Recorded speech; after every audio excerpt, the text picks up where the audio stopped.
இப்போ இஸ்ரவேல் ஜனம் வந்து அப்படியே இங்கே வந்துகிட்டு இருக்கு. எங்க கானான் தேசத்தை நோக்கி வந்துட்டு இருக்கும்போது இடையில ஒரு ஜாதிகள் இருக்காங்க.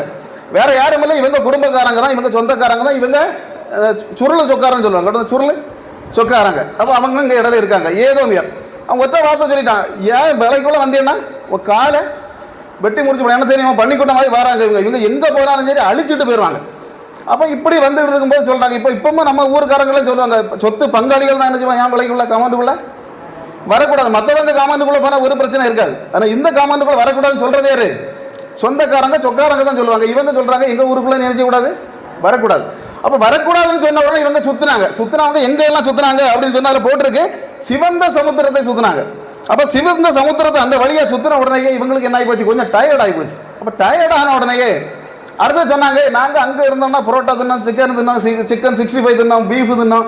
ஆனால் இங்கே வந்து இந்த அற்பமான உணவை என்னத்தை என்னது உணவு என்னது, தூதர்கள் சாப்பிடக்கூடிய சாப்பாடு நீ அதில் போட்டிருக்கு, தூதர்கள் உண்ணும் உணவு. இவன் என்ன சொல்கிறான், அற்பமான உணவை நாங்கள் எப்படி சாப்பிட முடியும்? அப்போ உடனே ஆண்டவர் ஒன்றும் கோவப்படலை. ஆண்டவர் சொன்னார், இதுக்கு இவனை கூப்பிடுங்க, ஒரு விஷயம் நான் செய்கிறேன். ஒரு 30 நாளைக்கு இவனை வாய்க்குள்ள சாப்பிடுறது மூக்கில் வெளியே வர அளவில் நான் கொடுப்பேன். நல்லா கை தட்டுங்க பார்க்கலாம், நல்ல கரங்களை தட்டுங்க. வாயில போறத மூக்கில் வெளியே வர அளவில் நான் என்ன செய்வேன்? சில பேருக்கு ஆண்டவர் சொல்றாரு, இன்னைக்கு வாயில நீங்க சாப்பிடுறது மூக்க திருப்தி அளவில் உங்களை ஆசீர்வதிப்பேன்னு சொல்றேன். அல்லேலூயா. ஆமா, நல்ல கரங்களை தட்டி. ஆமா, நீங்க சொல்றாரு மூக்கு வழியா என்ன செய்யும், வெளியே வர அளவில் நான் கொடுப்பேன் அப்படி சொன்ன உடனே இவனுக்கு ஒரு சந்தேகம், என்ன ஆண்டவரை அடுத்த ஒரு வார்த்தை சொன்ன, ஆண்டவருக்கு கணக்கு தெரியாண்டி இவன் ஒரு கணக்கு சொன்னான். 6 லட்சம் பேர் என்கிட்ட இருக்காங்க. எப்படி ஆண்டவருக்கு தெரியாது, அப்படிதானே? 6 லட்சம் காலாள்கள் யார்கிட்ட இருக்காங்க? சொன்னது லோக்கல் கேஸ் இல்லை, ஜெயக்குமார் மாதிரி லோக்கல் இல்லை, சர்ச்சி பாஸ்டர் சொல்றாரு 6 லட்சம் பேர் இருக்காங்க, எப்படி ஆண்டவரை கொடுப்பீங்க? அதோட விடலை, நீர் போய் அந்த காட்டில் இருக்கக்கூடிய அந்த மிருகங்கள் எல்லாம் படிச்சு அடுப்பீரா, இல்லை சமுத்திரத்தில் இருக்க மச்சங்களை எல்லாம் அவன் நத்தையும் மீனியும் பிடிச்சி கொடுப்புறா? இவ்வளவும் கொடுத்தாலும் அந்த 6 லட்சத்துக்கு என்ன செய்யாது, தாங்காது. நீர் எப்படி கொடுப்புறேன்? ஆனால் ஏட்ட காய கொடுக்குறான். ஆமாம், இது சாதாரண லோக்கல் கேஸ் இல்லை, இவர் எஸ்பி இல்லை, எம்எல்ஏ இல்லை. கேட்டது யாரு?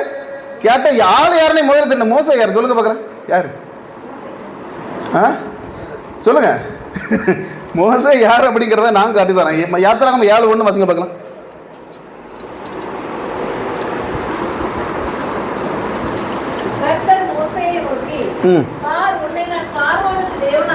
போதுமா? யாரு?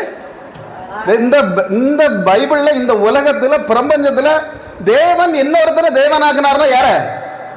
மோசேப்ப யாரு? இந்த தேவன் தான் இன்னைக்கு அழகா ஆப்பு வச்சான் ஆண்டவருக்கு. ஆண்டவரே, நீர் சமுத்திரத்தில் போய் பிடிப்பிரா, காட்டுல போய் பிடிப்பிரா, எப்படி இந்த 6 லட்சம் ஜனங்களுக்கு உங்களால கொடுக்க முடியுமா? அப்ப சந்தேகம் யாருக்கு வந்துட்டு? லோக்கல் ஆள் இல்ல, சர்ச்சி பாஸ்டருக்கு இப்ப சந்தேகம் எப்படி வந்து போச்சு?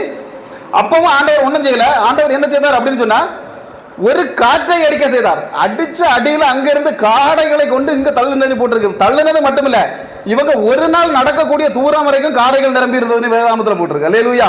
இன்னைக்கு நான் சொல்றேன், ஒற்றை காத்து உங்க 40 வருஷம் இல்ல, 50 வருஷம் இல்ல, 70 வருஷ பிரச்சனைக்கு ஆண்டவர் அடிக்க செய்கிற ஒற்றை காது போதும். இன்னைக்கு ஆண்டவர் தெளிவா சொல்ற, உங்க வீட்டை சுற்றி ஒரு காற்று அடிக்க பண்ண வேணாம், உங்க சபையை சுற்றி ஒரு காற்று வரும். அல்லேலூயா. உங்களை சுற்றி, உங்க பிள்ளைகளை சுற்றி ஒரு காற்று அடிக்க பண்ண, அந்த காற்று நீங்க எழும்புவீங்கன்னு ஆண்டவர் சொல்றார். ஒருவேளை சில பிரச்சனைகளோட இந்த இடத்துக்கு நீங்க வந்திருக்கலாம். ஐயோ, நான் 1 வாரமா கஷ்டப்படுறேனே, 1 மாசமா கஷ்டப்படுறேனே, வருஷ கணக்கில் கஷ்டப்படுறேனே, இதுக்கு எனக்கு ஒரு முடிவு இல்லையா?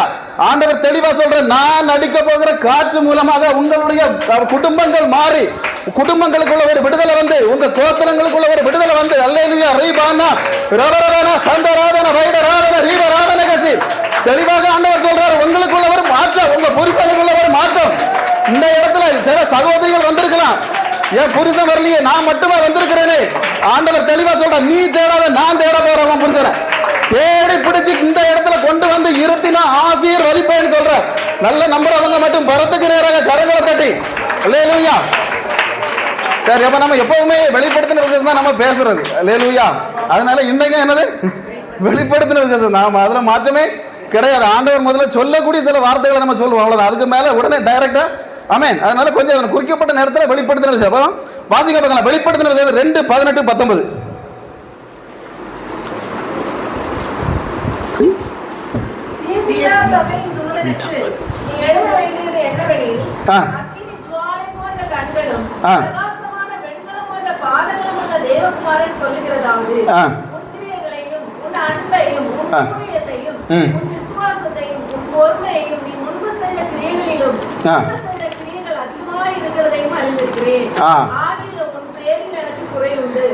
போதுமா போதும் போதும் நில்லுங்க. முதல்ல ஒரு 5 சர்டிபிகேட் கொடுக்கிறார். என்ன சர்டிபிகேட்லாம்? உன் கிரியை, உன் அன்பு, உன் ஊழியம், உன் பொறுமை, எல்லாத்தையும் விட முன்பு இருந்த கிரியையை விட இப்ப பெரிய கிருபை. 5 சர்டிபிகேட் கொடுக்கிறார். இப்போ சர்டிபிகேட்டுங்கிறது ஆண்டவர்கிட்ட சர்டிபிகேட் வாங்குறது பெரிய கஷ்டம். பிசாசுகிட்ட சர்டிபிகேட் வாங்கினா உடனே வாங்கிடலாம்.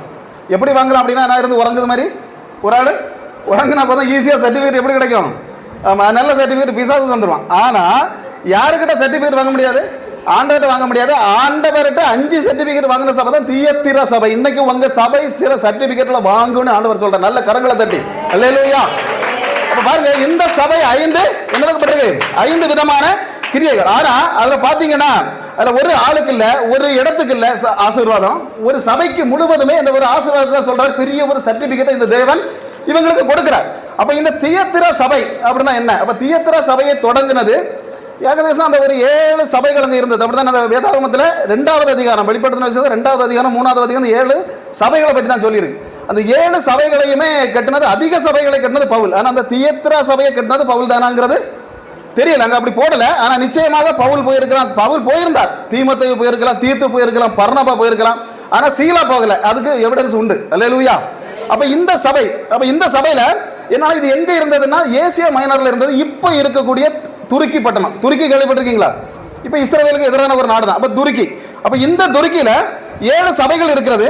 இந்த சபைகள் திடீர்னு பவுலுக்கு ஒரு ஆசை. பவுல் ஏற்கனவே 7 சபைகள்ல கட்டியாச்சு. பவுலுக்கு ஒரு ஆசை, ஏசியாவில் போய் பிரசங்கம் பண்ணணும். எங்க போனோம்? அவன் எங்களுக்கு என்ன பிரசங்கம் பண்ணு இங்கே ஆசைப்பட்டு நாங்கள் வந்தது மாதிரி பவுலுக்கு ஆசை ஏசியாவில் போய் பண்ணணும். அப்போ ஏசியாவில் போய் பண்ணணும். அப்போ 7 சபை இருக்கக்கூடிய இடம் ஏசியா தான். அப்போ ஆண்டவர் சொல்கிறார், நீ அங்கே போகக்கூடாது. என்ன சொல்கிறார்? சில இடங்களுக்கு ஆண்டவர் விட மாட்டார். ஆமே, நீ எங்கே சொல்கிறாரு? போகக்கூடாது. அப்போ ஏசியாவுக்கு போக வேண்டாம் உடனே அப்போ அவன் நினைக்கிறான் அடுத்து மீசியாவுக்கு போவோம். ஏசியா இல்லைன்னா எங்கே? மீசியாவுக்கு போவோம் அப்படின்னு ஒரு இது. அப்போ உடனே தானே ஆண்டவர் சொல்கிறார், அங்கேயே ஒன்று நீ போகக்கூடாதுன்னா போகக்கூடாது. அல்லேலூயா. எங்கே போகக்கூடாது? ஆண்டவர் தெரிஞ்சு இப்போ சொல்லுவார், போகக்கூடாதுன்னா மீறி போனா காலை முடிச்சு போடுவாரு. ஆனா பாருங்க, இவன் என்னதுல அப்ப திடீர்னு சொன்னாரு ஆண்டவரே, நீ மக்கதோனியா போகணும். அப்ப மக்கதோனியா தூங்குறான். தூங்க போகும்போது ஒரு மக்கதோனியாக்காரன் தரிசனத்துல வரான். அப்ப தரிசனத்துல வந்த மக்கதோனியாக்காரன் ஒரு வார்த்தை சொல்றான், நீ எங்க ஊருக்குள்ள பிரசங்கம் பண்ணி எங்களுக்கு என்ன செய்யணும்? ஆனா சும்மா இருந்த இடம் தான் ஆசியா. அங்க எங்க இருக்கு? மக்கதோனியாங்கிறது ஐரோப்பாவில் இருக்கு. மக்கதோனியா கேள்விப்பட்டிருக்கீங்களா? ஆமா, படிச்சிருக்கீங்களா? 8ஆம் கிளாஸ்ல சொல்லி தந்திருப்பாங்க. அலெக்சாண்டர் மகாராஜா அவனுடைய தலைநகரமே இதுதான், மக்கதோனியா தான் அவருடைய தலைநகர். அவருடைய அந்த நாட்டை இருந்தது பிலிப்பியா. அது அலெக்சாண்டருக்கு அப்பாவுடைய பெயர். அதனால தான் அந்த இடத்துக்கு பிலிப்பியான்னு பேர் வந்தது. பிலிப்பியர் நிருபம் யார் எழுதுனா? அந்த பிலிப்பியர்களுக்கு தான் எழுதினார். அப்போ அங்கே இருந்ததெல்லாம் கிரேக்கர்கள். அந்த கிரேக்கர்கள்ட்ட பிரசங்கம் பண்றதுக்கு யார் சொல்றா? இவர் சொல்றார். அந்த தரிசனத்தில் அந்த மக்கதோனியாக்காரங்க சொல்றான், ஏன் ஊர்ல நீ பிரசங்கம் பண்ணப்பா அப்படின்னு சொன்ன உடனே இவங்க கிளம்பியாச்சு. அப்போ கிளம்புறது யாரெல்லாம் கிளம்புறாங்கிறது தெளிவாக போட்டிருக்கு. சீலா போறாரு, கூடால பவுல் போறாரு. சீலா, பவுலுக்கு சீலா யாரு? மனைவி தானே? அப்ப நான் தான் நினைச்சிட்டு இருக்கிறோம். அல்லேலூயா. பவுல் யாரு? அப்ப சீலா. சீலா பேதுருக்கு கூட நல்ல ஃப்ரெண்டு, இவருக்கு கூட ஒரு ஃப்ரெண்டு. சரி, அப்ப சீலாவும் போறாங்க, கூடல தீமோத்தேயு போறார், லூக்காவும் போறார். லூக்கா போறாங்க, அங்க போடல. லூக்கா அந்த வசனத்துல போட்டிருக்காரு 16:10 இதை அப்போஸ்தலர் படி எழுதினது யாரு? லூக்கா. ஆனா லூக்கா தெளிவா அதுல சொல்றாரு, நாங்கள் புறப்பட்டோம்ங்கிறார். அப்போ அவர் போயிருக்காரா? போகலையா? அவரும் போயிருக்காரு. நம்ம அதை ஆழத்துல நான் வாசிக்கும் போது எனக்கு அது புரிஞ்சது. இவரும் போயிருக்காரு. அப்ப இவங்க 4-5 பேர் என்ன செய்யறாங்க?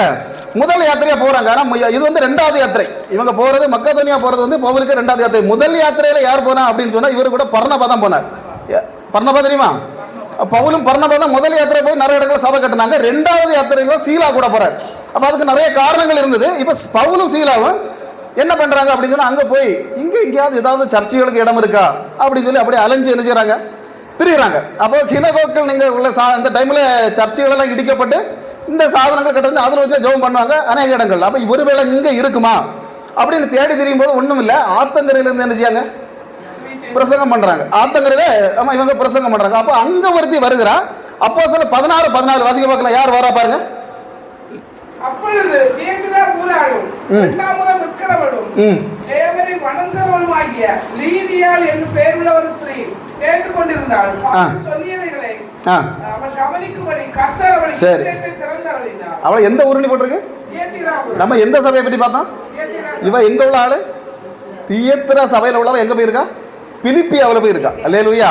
அப்ப பாருங்க, இவளுக்கு குவாலிபிகேஷன் எழுதியிருக்கா. அதுதான் பெரிய ஆச்சரியம். என்னன்னா ரத்தாம்பரம் இருக்கிறவள். அப்ப ரத்தாம்பரம்னா என்ன? அல்லேலூயா. ரத்தாம்பரம் அப்படின்னா என்னன்னா, தானியேலுக்கிட்ட ராஜா சொன்னான், இந்த எழுத்தை மட்டும் வாசித்தீங்கன்னா உனக்கு ரத்தாம்பரம் தந்து பொற்பர சாணியும் போதுவானி. ரத்தாம்பரம்னா ராஜாக்கள் அணிகிற ஆடை. ராஜாக்கள் அணிவாங்க, ஆசாரியர்கள், இவங்க 2 பேருக்கு தான் அந்த ரத்தாம்பரத்தை அணிய முடியும். இது எப்படி கிடைக்கும்னா, ஒரு ஆடை செய்யணும்னா லட்சக்கணக்கான நத்தைகளை கொல்லணும். எங்க சொல்ல என்னதான் கொல்லணும்? நத்தைகளை கொல்லணும் கடல்ல போய். அதுல இருந்து எடுக்கக்கூடிய கலர் தான் இந்த ரத்தாம்பரங்கிறது. அது கிடைக்கும். அது வந்து 1000 இப்போ இன்னைக்கு இருக்க கணக்கில் எத்தனை லட்சங்கள் கொடுத்தா தான் ஒரு ஆடை கிடைக்கும். அப்ப இதை வந்து லேஸ்பட்டவங்க கொடுக்க முடியாது. யாரெல்லாம் கொடுக்க முடியும்? அந்த ராஜா, இல்லைன்னா அந்த பெரிய ஆசாரியர்கள். அதை விற்கிறவள் யாரு? அப்ப பிச்சைக்காரியா? இந்த ரத்தாம்பரத்தை விற்கிறவ பிச்சைக்காரியா? பிச்சைக்காரி இல்ல, அவ பெரிய பணக்காரி, கோடீஸ்வரி. அவ ஆத்தங்கரையில் போய் என்ன செய்து போனா?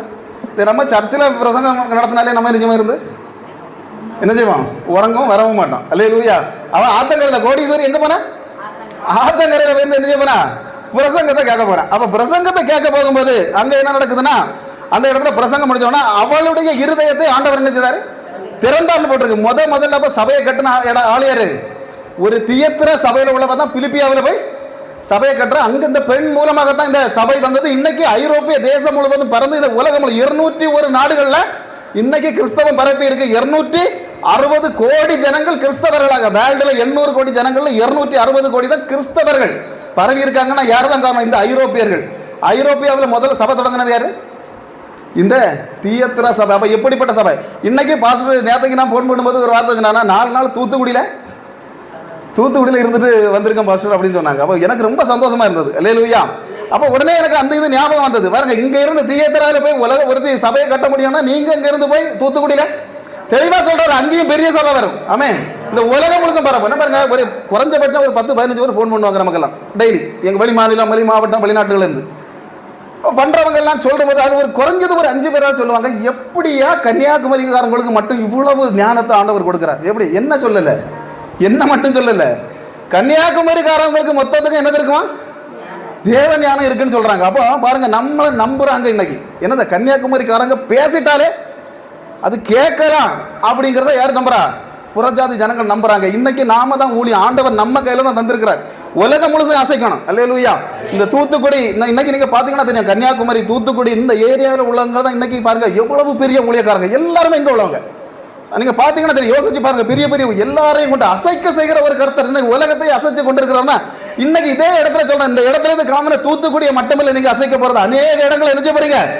அசைக்க போறீங்க. அல்லேலூயா. கர்த்தர் தெளிவாக சொல்றாரு. ஆனா நேரம் கடந்து போனதுனால சீக்கிரமா போலாம். அப்போ என்னன்னா, அந்த தியேந்திர சபை வந்து இவ்வளவு நல்ல ஒரு சபையாக இருந்தது. மற்ற இடங்களில் போய் சபைகளை கட்டுகிற ஒரு சபையாக இருந்தது. அதனால ஒரு 5 விதமான சர்டிபிகேட்டுகள் ஆண்டவர் கொடுக்கிறார். ஆனால் அந்த சபைக்கு மேல ஆண்டவர் என்ன ஒரு விஷயத்தையும் சொல்றாரு, நீ என்ன தப்பு செய்தாங்கிறத சொல்றாரு. அதை வாசிக்க பக்கத்தில் வெளிப்படுத்தல் 2:20. தன்னை தீர்க்கதரிசி என்று சொல்லுகிற என்னுடைய ஊழியக்காரர் வேசித்தனம் பண்ணவும், விக்கிரகங்களுக்கு படைத்தவைகளை புசிக்கவும், அவளுக்கு போதித்து அவர்களை வஞ்சிக்கும்படி நீ அவளுக்கு இடம் கொடுக்கிறாய். போதமா? என்னது? எசபேல் என்பவள். எசபேலை பேர் கேள்விப்பட்டிருக்கீங்களா? இவ எந்த யார்? ஆகாபுக எந்த ஊருக்காரி? இவ சீதோன் நாட்டுக்காரி. எந்த நாடு? சீதோன். இவளுடைய தகப்பனுக்கு பேரு ஏத்பால். ஏத்பாலுடைய தெய்வம் பேரு பாகல். அப்ப இவன் ராஜா அந்த நாட்டுக்கு. சீதோன் நாட்டுக்கு மட்டுமல்ல ராஜா, அந்த பாகல் தெய்வத்துடைய ஆசாரியன், பிரதான ஆசாரியன் யார் தான்? இவன் தான். அதாவது ராஜா ஆசாரியன் 2 பேரும் தான் அந்த வேதாமத்தில் பார்க்க முடியாது. ஒன்னு இந்த ஏத்பாகல், என்னொன்னு யாரு? யாரு? ஆபிரகாமுக்கு எதிரில் வந்தது யாரு? அல்லேலூயா. தெரியுது இல்லையா? அவர் இவங்க 2 பேரும் தான் ஆசாரியர்களாகவும் ராஜாக்களும் இருந்தவங்க வேதாகத்தில். பாருங்க, இவன் வந்து யாருக்கு? இந்த சீதோனியர்களுக்கு இவன் ராஜா. அப்ப சீதோனியர்கள் யார் அப்படின்னு சொன்னா, நோவாவுக்கு 3 பிள்ளைகள் இருந்தாங்க. யாரெல்லாம்? சேம்.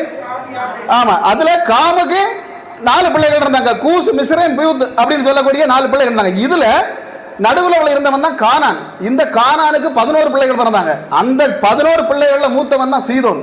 இந்த சீதோனுக்கு பிறந்தவங்க தான் இந்த சீதோனியர்கள். இவங்க வந்து இவங்களும் என்னது, நான் முதல்ல சொன்ன மாதிரி குடும்பக்காரங்க தான். யாருக்கு? சொந்தக்காரங்க தான். இஸ்ரவேல்காரங்களுக்கு நல்ல குடும்பம், நெருங்க உறவு தான், சுருளு சொக்காரங்க தான். ஆனால் இவங்க வணங்குற எது? ஆளையரு பாகல். தங்களுடைய பிள்ளைகளை கொண்டு என்ன செஞ்சாங்க? பிள்ளைகளை வெட்டி பாகலுக்கு பலி கொடுத்தாங்க. இப்படிப்பட்ட காரியங்கள் அங்க நடந்துகிட்டு இருக்கும்போது அசுரத்துங்கிற ஒரு பெண் தேவதை அங்க வணங்குறாங்க. பெண் தேவதை வந்து எப்படிப்பட்டது? அது மோசமான நிர்வாண தேவதை. இப்படிப்பட்ட தேவதைகளை இவங்க என்ன பண்ணிட்டு இருந்தாங்க? இவங்க வணங்கிட்டு இருந்தாங்க. அப்ப பாருங்க அதுல வந்து என்ன நடக்குதுன்னா, அந்த பாகல்ங்கிறவன் எப்படிப்பட்ட தேவன் அப்படின்னா, மலையை கொண்டு வருகிற தேவன். என்ன தேவன்? அதனாலதான் இஸ்ரவேல் தேசம் ஆகாப், இஸ்ரவேல் ராஜா வந்து இவன் எத்தனாவது ராஜா அப்படின்னா 10வது ராஜா. இது இஸ்ரவேல்ல 19 ராஜாக்கள் உண்டு, யூதாவில் 20 ராஜாக்கள் சாலமோனுக்கு பிறகு. அதுல 10வது ராஜா தான் யார்? இந்த ஆகாப். இந்த ஆகாபுக்கு அங்க கொஞ்சம் சின்ன ஒரு பஞ்சம் இருந்த உடனேயே, நம்ம நாட்டுக்கு இனி நல்ல மழை பெய்யணும்னா யாரை கட்டணும்? அங்க மழையை கொண்டு வரக்கூடிய தெய்வம் எங்க தான் இருக்கு? சீதோன்ல இருக்கு. அப்ப அங்க போய் ஒரு பிசாசு என்ன செய்யுதுன்னா கொண்டு வந்துட்டான். அந்த பிசாசு வந்தது என்ன செய்யுது அப்படின்னு சொன்னா, பிசாசு மழையை மட்டும் கொண்டு வரல, கூடாத கொஞ்சம் விக்கிரகத்தை கொண்டு வந்து, இவன் கல்யாண வீட்டுக்கு போனாலும் அந்த விக்கிரகத்தை தான் கொண்டு போவான், இளவு வீட்டுக்கு போனாலும் விக்கிரகத்தை தான் இவன் கொண்டு போவான். இவ அவ்வளவு பெரிய பயங்கரமான மோசக்காரி. அப்ப பாருங்க, வந்தவன் முதல் செய்த காரியம் ஒரு 5 விதமான தப்புகளை செய்தான். வந்த உடனேயே தேவனுடைய பலிபீடங்களை எடுத்து மாத்திட்டு முதல்ல அவ கட்டினது பாகலுக்கு, ஆமா கட்டினா. ரெண்டாவது, பாகல் தீர்க்க தரிசிகள் ஒரு 450 பேரையும், தோப்பு விக்கிரகக்காரர்கள் ஒரு 400 பேரையும் சேர்த்து உள்ள ஏத்திட்டா. எங்க ஏத்தினா? இஸ்ரவேல் தேசத்துக்குள்ள ஏத்தியாச்சு. அப்ப பாருங்க, மூணாவது குற்றம் என்ன செய்யறான்னா, கர்த்தருடைய தீர்க்க தரிசிகளை கொன்று குவித்தாள். அப்ப கொன்று குவித்தாள் அப்படின்னு சொன்னா, எலியாவையும் என்ன செய்யறா? கொல்றதுக்கு, ஆமா இப்படி முயற்சி பண்றான். அது மற்றவங்களை கொண்டாச்சு, அடுத்தது எலியாவை என்ன செய்யணும்? கொலை செய்யணும். அப்ப இப்படி முயற்சி பண்ணும்போது எலியா வந்து என்ன செய்யறான்னா, கார்மேல் மலையில வச்சு அதெல்லாம் உங்களுக்கு விரிச்சனமா சொல்லணும்னா முடிக்கணும் கரெக்ட் டைம்ல. அப்ப எலியா என்ன செய்யறாரு? 450 பேரை வெட்டி, நிறைய பேர் சொல்லுவாங்க 450 பேர் இவங்க, 400 பேர் தோப்பு விக்கிரகன். இல்ல, 450 பேரை தான் கொண்டார், 400 பேர் அவர் கொல்லல. அல்லேலூயா. அப்ப 450 பேரை என்ன செய்யறாரு? இவர் கொன்னாச்சு. அப்ப இந்த கொன்ன இடத்துல ஸ்பாட்ல யார் உண்டு? இந்த ஆகாப் ராஜா உண்டு. அப்ப ஆகாப் ராஜா கிட்ட எலியா ஒரு வார்த்தை சொன்னார், நீ போய் ராஜாவே நீ வீட்டில் போய் நல்லா சாப்பிட்டுக்கிட்டு உறங்குடா அப்படின்னாரு. அப்ப இவன் உறங்க போனவன் தான் வீட்டில் போய் மனைவிட்ட சொன்னாரு, காரியம் என்ன ஆகி போச்சு, சிலமா இப்படி தான் வீட்டில் போய் பொண்டாட்டின்னு சொல்லுவான். சொல்லும் போது அங்கே பிரச்சனை பெருசாயிரும். இவன் போய் சொன்னான், இப்படி மற்றவனை எல்லாம் நீ வெட்டி சந்திச்சுனா. அவ உடனே புருஷன் மூலமாக ஆள் அனுப்பல, அவ தனியா ஆள் அனுப்புறா. நேரடியாக யார்கிட்ட சொல்றா? எலியாவுக்கிட்ட சொல்றா, நாளைக்கு இதே நேரத்தில் சரிக்கு சரியா நான் கட்டலைன்னா என்னுடைய தெய்வம் சரியான தெய்வம் இல்லை, உனக்கு சரிக்கு சரி கட்டுகிற தெய்வம் தான் என்னுடைய தெய்வம். 450 பேரை நீ எப்படி கொன்னியோ அதே இடத்துல யாரை கொல்லுவேன்? ஒன்ன கொல்லுவேங்கிறா. அப்ப கொல்லுவேன்னு சொன்ன உடனேயே பார்த்தாச்சு, இவனுக்கு என்ன செய்ய, சூற செடிக்குள்ள போய் ஒற்ற பெண்ணு போதான் ஒரு தானே சூற செடிக்குள்ள ஏத்துக்கு பெரிய. அதாவது இவனை பொறுத்த வரைக்கும், அதாவது வானத்தை அடைக்கிறவன் நில்லுன்னு சொன்னா மழை என்ன செய்யும்? நிற்கும். வானத்துல இருந்து தீ இறங்கட்டுன்னு சொன்னா என்ன செய்யும்? தீ இறங்கும். கார்மேல் மலையில இருந்து இஸ்ரேல் மலை வர கிட்டத்தட்ட நான் பார்த்தா 30 கிலோமீட்டர், 18 மைல்கள். ஆகாப்புடைய ரதத்துக்கு முன்னால ஓடுறான். 30 கிலோமீட்டர் இதுக்கும் வள்ளியூருக்கு தூரம் ஓட முடியுமா? ரதத்துக்கு முன்னால, பின்னாலே இல்லை, முன்னால ஓடனான்னு சொல்றேன். அவ்வளவு ஒரு பலசாலி. இப்படிப்பட்ட பலசாலியை கொண்டு சூற செடிக்குள்ள ஏற்றுக்கு ஒற்ற. அதனால தான் பெண்கள்கிட்ட என்ன செய்யணும், அடிக்கடி போனாலும் வரும். பிரதர் நாங்க ஏமா ஒரு பிரதரும் வேண்டாம், ஒரு பிரேயர் மட்டும் பண்றோம் வச்சிடறோம், இல்லைன்னா கூட சூற செடிக்குள்ள ஏற்றி விடுவா. எத்தனை பேர் நமக்கு தெரியும், சூற செடிக்குள்ள கண்டிப்பா நம்மளும் போக வேண்டியது இருக்கும். அல்லேலூயா. அப்ப அதனால இப்படிப்பட்ட காரியங்கள் இருக்கும்போது திடீர்னுட்டு ஆகாப் ராஜாவுக்கு ஒரு ஆசை வந்து பக்கத்தில் இருக்க வலைய வாங்கிடணும். ஏன்ட்ட ஒரு பாஸ்டர் சொன்னார், அந்த பாஸ்டர் பற்றி தான் நம்ம பாஸ்டர் வரும்போது பேசிட்டு இருந்தேன். பக்கத்து வலையை நான் வாங்க போறேன்னாரு. பணம் எல்லாம் ரெடி பண்ணிக்கலாம். இல்லை, நான் ₹1 கொண்டு புதைச்சி வச்சிருக்கேன். எப்படி ₹1 கொண்டு எதுக்கு புதைச்சி வச்சிருக்காரு? புதைச்சிட்டு ஜோம் பண்ணாரு, எனக்கு வேணாண்டவர், எனக்கு வேணாண்டவர். அப்போ பாருங்க எப்படி போயிட்டு இருக்கு வேற உலகம். பாஸ்டர்மாருக்கு இன்னைக்கு ₹1 கொண்டு பக்கத்து வலையில புதைச்சி வச்சுட்டு அது எனக்கு வேணும். நான் குறை சொல்லலை, ஆனால் அது அந்த ஞாபகம் வந்தனால சொல்றேன். அப்போ இப்படிப்பட்ட காலத்துல பாருங்க, ஆகாப்புக்கு என்னது? திராட்சை தோட்டம். திராட்சை தோட்டம் பயங்கர தோட்டங்க உண்டு, வேற தோட்டம் நிறைய உண்டு. ஆனா இவனு வீட்டுக்கு பக்கத்துல இருக்க திராட்சை தோட்டம் வேணும். அப்ப உடனே நேரடியாக போய் கேட்டான். அவன் கேட்டவன சொன்னா, என் உயிர் போனாலும் என்ன செய்ய மாட்டேன் உனக்கு. இவன் பெரிய பிசாசனி அவனுக்கு தெரியும். அவன் சொன்னா, நான் உயிர் போனாலும் தர மாட்டான்டான்னு சொன்னான். அவன் இவன் சொன்னா, இல்லை நான் உனக்கு வேற தோட்டம் தாரேன், நீ எனக்கு இது தரணும். அப்ப தரணும்னு சொன்னா என்ன செய்யல, கொடுக்கல. கொடுக்காத உடனே இவன் வேற ஒன்றும் செய்யல, அவன் பிரச்சனை இல்லை. வீட்டில் வந்து பெட்ரூம்ல கமந்து கிடந்து அழுதான். ஓன்னு அழுத உடனே ஒய்ஃப் என்ன செய்தா, அந்த பிசாசு வந்து பார்த்துட்டு என்ன விஷயம்னு கேட்டோன்னா, மொத்தம் நாவல் தோட்டத்தை தர மாட்டேங்கிறான் அப்படின்னு சொன்னோன்னு அவன் சொன்னா, நான் தருகிறேன். என்ன வார்த்தை? நாட்டுக்கு ராஜா அவன், நான் எடுக்கிறேன்னு எடுக்கல. இவன் சொல்றா, எப்படி சொல்றா, நான் தருகிறேன்னா தருகிறேன்னு சொன்னோன்னா அடுத்தது உடனே வேற ஒன்றும் செய்யல.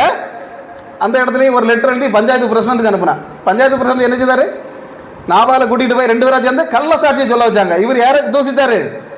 ஆமா, தேவனே தூசித்தான்னு போட்டு, இஸ்ரவேல் தேவனே, யெகோவா தேவனையா அல்ல பாகல் தேவனையா தூசித்தான்னு விடல. ஆகாப் ராஜாவையும் சேர்த்து இவன் தூசித்தான்னு சொல்லி என்ன செஞ்சாங்க, கல்லெடுத்து எறிஞ்சி இவனை கொன்னாங்க. அல்லேலூயா. இப்ப நடந்தது இவ்வளவு நடந்திருக்கு.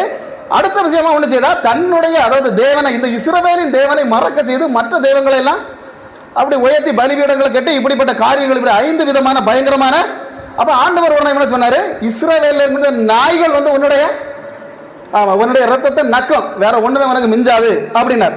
திடீர்னு யெகூவை எழுப்பினார். அப்ப யெகூங்கிறவ யார் அப்படின்னு நம்ம அதில் பார்க்கும்போது, யெகூ வந்து ஒரு சேனாதிபதி. இந்த ஆகாப் ராஜாவுக்கு யாரு, அவன் ஒரு சேனாதிபதி. அப்ப சேனாதிபதினா அவன் சும்மா இருக்கிறான், அவனுக்கு கூட இன்னும் நிறைய சேனாதிபதிகள் இருக்காங்க.